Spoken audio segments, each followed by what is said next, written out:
Sahabat setia Gowori yang dikasihi Tuhan, Shalom. Hari ini adalah Selasa 1 September 2020. Kita memasuki bulan Kitab Suci Nasional dengan tema Menjadi Saudara yang Adil di masa pandemi.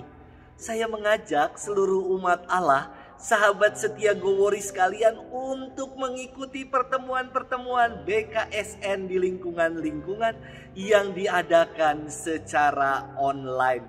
Mari kita semakin mencintai kitab suci, tekun merenungkan dan setia melaksanakan kehendak Tuhan. Hari ini kita akan mendengarkan dan merenungkan firman Tuhan dari Injil Lukas 4 ayat 31 sampai dengan 37. Kita siapkan hati kita. Haleluya, haleluya. Seorang nabi besar telah muncul di tengah kita, dan Allah mengunjungi umatnya. Haleluya, haleluya.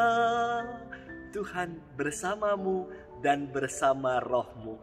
Inilah Injil Yesus Kristus menurut Santo Lukas. Dimuliakanlah Tuhan. Sekali peristiwa, Yesus pergi ke Kapernaum, sebuah kota di Galilea. Di situ ia mengajar pada hari-hari Sabat. Orang-orang takjub mendengar pengajarannya, sebab perkataannya penuh kuasa. Di rumah ibadat itu ada seorang yang kerasukan setan. Ia berteriak dengan suara keras, "Hai engkau Yesus orang Nazaret, apa urusanmu dengan kami? Engkau hendak membinasakan kami. Aku tahu siapa engkau. Engkaulah yang kudus dari Allah." Tetapi Yesus menghardik dia, katanya, "Diam, keluarlah daripadanya." Maka setan menghempaskan orang itu ke tengah orang-orang banyak, lalu keluar daripadanya dan sama sekali tidak menyakitinya. Semua orang takjub dan berkata satu sama lain, "Alangkah hebatnya perkataan ini." Dengan penuh wibawa dan kuasa ia memberi perintah kepada roh-roh jahat, dan mereka pun keluar. Maka tersiarlah berita tentang Yesus kemana-mana di daerah itu. Demikianlah Injil Tuhan. Terpujilah Kristus.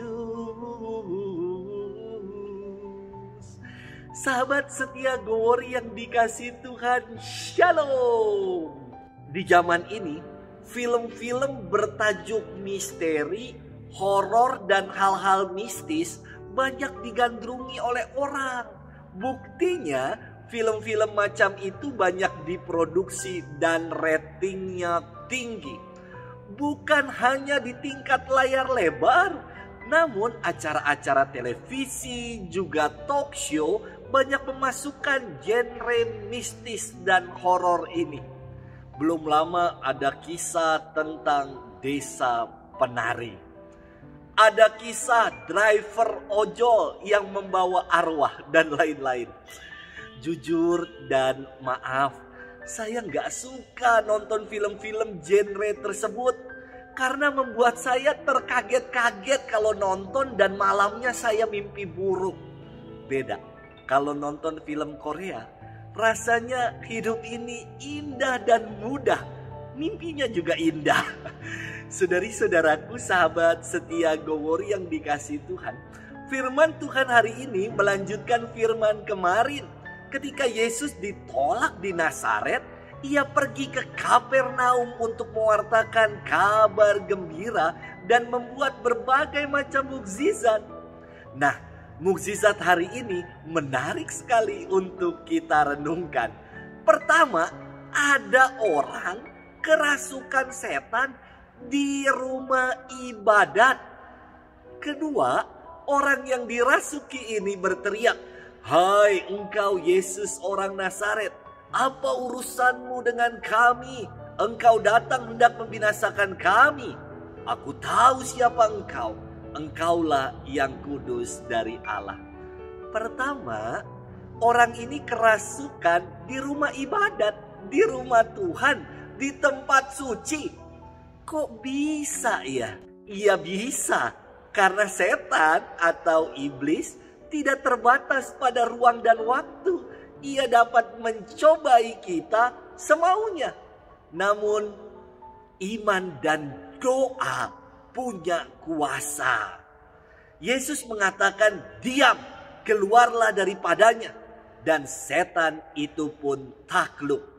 Jadi janganlah kita takut sebagai anak-anak Tuhan untuk melawan kuasa-kuasa kegelapan. Kedua, setan ini mengenal Yesus. Ia tahu asal Yesus dan sejatinya Yesus sebagai yang kudus dari Allah. Setan aja kenal loh sama Tuhan dan tahu asal usulnya. Masa kita, anak-anak Tuhan, malah terbalik, lebih mengenal setan ketimbang Tuhan. Kita lebih tahu tuyul, Nyi Roro, kuntilanak, sindel bolong, pocong ketimbang orang-orang kudus, para santo dan santa. Sahabat setia Gowori yang dikasihi Tuhan, orang banyak dalam firman hari ini mengakui kalau sabda Tuhan penuh daya dan kuasa. Kita pun sebagai orang-orang yang percaya dan setia merenungkan dan melaksanakan firman, punya kuasa untuk mengalahkan kuasa-kuasa kegelapan, kuasa-kuasa iblis, kuasa-kuasa jahat. Mari kita menjadi anak-anak Tuhan, anak-anak terang yang mau semakin mengenal dan dekat dengan Tuhan. Tuhan memberkati kita sekalian di dalam nama Bapa dan Putra dan Roh Kudus. Amin.